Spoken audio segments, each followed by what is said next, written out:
जय Hind. India and America ने 10 साल का डिफेंस फ्रेमवर्क साइन किया है और बड़े रक्षा सौदा को क्लियर किया है, उसका अप्रूवल हुआ है। ये देखिए, ये तकरीबन साल के 1 साल से तकरीबन उनके रिश्ते में खटास आई थी। उस रिश्ते के खटास को दोनों ही पक्ष से सुधारने की चेष्टाएं हो रही हैं और उसका लाइन लिया जा रहा है डिफेंस।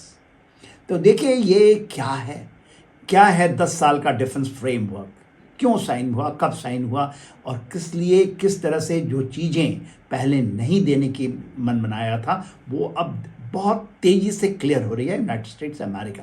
और भारत भी बहुत मेच्योर तरीके से, एब्सोल्युटली स्ट्रेटेजिक मैच्योरिटी कहते हैं, कोई रिटेलिएशंस नहीं है, रिस्ट्रेन करते हैं कोई भी पब्लिक डोमेन में जा करके कोई भी बयानबाजी नहीं, पर भारत वही कर रहा है जो अपने देश के हित के लिए है। और ये देखिए जो साइनिंग हुआ है 10 साल का डिफेंस फ्रेमवर्क, ये साइन हुआ है 31 अक्टूबर 2025 को, जब सेक्रेटरी ऑफ स्टेट पीट हेग्सेट और रक्षा मंत्री Rajnath Singh ASEAN defence ministers meet में कुआलालंपुर मलेशिया में थे। और उस समय का फ़ायदा उठा करके ये इसको 10 साल के लिए और बढ़ा दिया गया है। ये जो डिफेंस फ्रेमवर्क है ये तकरीबन 2025 से लेकर 2015 साल, 10 साल का उस समय था, तो 10 साल के लिए बढ़ाया गया 15 से 2025 तक, और अब 2025 से 2035 तक इसको बढ़ा दिया गया है। और देखिए इस समय हुआ है जब ऐसा मान रहे थे कि ये खटास है, कहीं इन चीज़ों को आगे ना बढ़ पाए।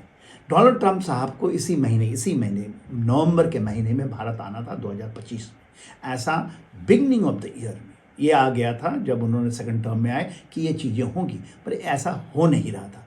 मगर मौके का फ़ायदा उठा करके जब सेक्रेटरी ऑफ स्टेट और हमारे डिफेंस मिनिस्टर एक दूसरे से मिलते हैं तो वहाँ पर वो साइन हो जाता है। और इसकी जब हम इसको कहते हैं कि फर्स्ट टर्म में हम जब देखते हैं, खास करके 2015 से 2025 का जो हमारा डिफेंस फ्रेमवर्क था, उसमें बहुत सारी चीज़ें हुई। स्ट्रेटेजिक पार्टनरशिप 2015 में आया। देन लिमुआ है लॉजिस्टिक एक्सचेंज और मेमोरेंडम एग्रीमेंट। ये सारे एग्रीमेंट्स हैं, 3 एग्रीमेंट मेजर एग्रीमेंट्स हैं, जिसके ऊपर में पूरा इंडो पैसिफिक का जो हमारी पार्टनरशिप है, मिलिट्री इंटरऑपरेबिलिटी, लॉजिस्टिक्स और इंफो शेयरिंग की जो एग्रीमेंट्स हैं, उसमें लिमुआ जैसा लॉजिस्टिक एक्सचेंज मेमोरेंडम एग्रीमेंट 2016 में साइन हुआ था। 2018 में COMCASA communication capability and security agreement को साइन हुआ था दोनों देशों के बीच में। और 2020 में बेसिक एक्सचेंज और कॉपरेशन एग्रीमेंट कहते हैं। और जैसा मैंने बताया कि इंटरऑपरेबिलिटी, एक दूसरे के साथ मिलकर जो ऑपरेट करने की, और हमारे लॉजिस्टिक्स बेसिस या उनके लॉजिस्टिक बेसिस को, उनके पोर्ट को, उनके एयरफील्ड को कैसे हम यूज़ कर सकते हैं हम एक दूसरे को। और इंफो शेयरिंग, हम भी इंफो शेयरिंग करेंगे, वो भी। और ख़ास करके ये था इंडो पैसिफिक में क्वाड को लेकर के। मगर जो दूसरे टर्म में, पहला टर्म में तो बड़ा बॉन हमिंग हुआ। Indo Pacific was the major issue, जो ऐसा लगा कि भारत और अमेरिका बहुत नज़दीक आ गए। पर सेकेंड टर्म में देखिए उनके पेंटागन का भी अपना जो स्ट्रैटेजिक जो एक सोच है, जो फ्रेमवर्क है उनका, उसमें उनकी चेंज आई, जिसके कारण जो टैरिफ वॉर है, ट्रेड वॉर है, और आप देखेंगे जिस तरह से उनकी नज़दीकी गई है जो पाकिस्तान के साथ में लेकर, most favoured nation out of the NATO का जो बात करते हैं, और जिस तरह से वो दिखाई देते हैं फील्ड मार्शल मार्क्सॉ का जो कॉन्ट्राडिक्शन रिपोर्ट आता है, तो उसमें कहीं ना कहीं पाकिस्तान को फिर से as a front line state खड़ा करना चाहते हैं भारत। भले ही वो उनका पूरा का पूरा लक्ष्य चाइना की ओर हो, मगर भारत के साथ भी, और ख़ास करके इंडो पैसिफिक में भी ये दिखाई देता है। जबकि वो बांग्लादेश के इलाके को ऐसा लगता है, बहुत सारे रिपोर्ट आ रहे हैं जिसमें डीप स्टेट्स की बातें आती हैं, जो वो तलखी आई थी, जो एक खटास आई थी। अब उसके बाद धीरे धीरे अब चीज़ें डिफेंस के रास्ते से वो दोनों देश एक दूसरे को कहीं ना कहीं फिर नज़दीकियाँ बढ़ाने में लगे हुए हैं। और देखिए इसके अलावा जो सबसे इम्पॉर्टेंट चीज़ आया है वो मेजर डिफेंस अप्रूवल्स आए हैं। 19 तारीख, अभी 19 नवंबर को ही आया है, और वो बड़ा इंटरेस्टिंग है।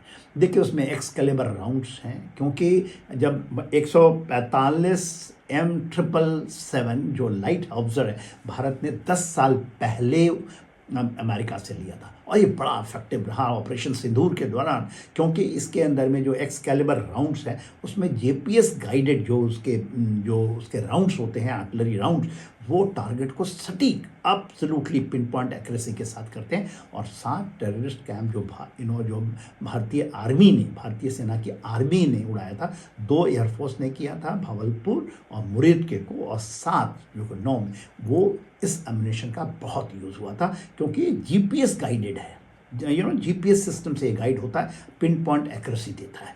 उसकी जो राउंड है और उसकी तकरीबन $43 मिलियन का ये उन्होंने किया है। ये अमेरिका पहले देने से थोड़ा सा कतराता था या डिले करता था। दूसरा, javelin ATGM anti tank guided missile, उसके 25 लॉन्चर और 100 मिसाइल। पहली बार जेवलिन ये 1996 के समय ये आया था। और देखिए, जब हम एंटी टैंक गाइडेड मिसाइल की बात है, बंकर ब्रस्टर का भी काम होता है कि स्विच चेंज करिए और आप इस can use it as a bunker buster. हम लोगों के पास भी Nag same fire and fault missiles हैं, स्पाइक भी हमारे पास है इजराइल की, मगर ये चीज़ें उन्होंने अभी जा कर के लिया है। बहुत दिनों से इस बातें चल रही थी। तो देखिए, वो भी चाहते हैं, वो भी रिसेट करने के लिए एक एब्सोल्युटली इंडिकेटर है। 113G जो टर्बो इंजन की बात होती है, टर्बो फैन इंजन तेजस के लिए जो हमने Mark 1 के लिए फाइटर एयरक्राफ्ट के लिए ले रखे हैं, वो उसकी भी तो डीलिंग हो चुकी है। और joint production of F414 engine की, उसकी बात हुई थी कि जॉइंट प्रोडक्शन होगा भारत के अंदर, अभी तक हुआ नहीं है।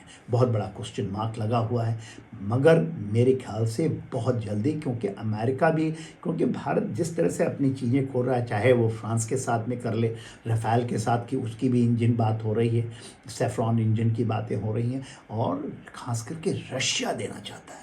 Su-57 और Su-75 की बात हो रही है और कहता है एब्सोल्युटली जॉइंट प्रोडक्शन। तो अमेरिका भी कहीं लगता है कि शायद he is losing the ground, तो वो बहुत नज़दीक आ रहा है और दोनों के लिए विन विन सिचुएशंस हैं। And this is called recalibration, जो रीसेटिंग हमारे और अमेरिका के बीच में होगा। और बहुत उम्मीद है ये सारी चीज़ें ट्रेड एंड ट्रेड वॉर भी सेटल होगा, ऑन फ्री ट्रेड की हम जाएंगे, और उसी तरह हम जाएंगे जो पहले शायद बनोमिन थी। जय हिंद।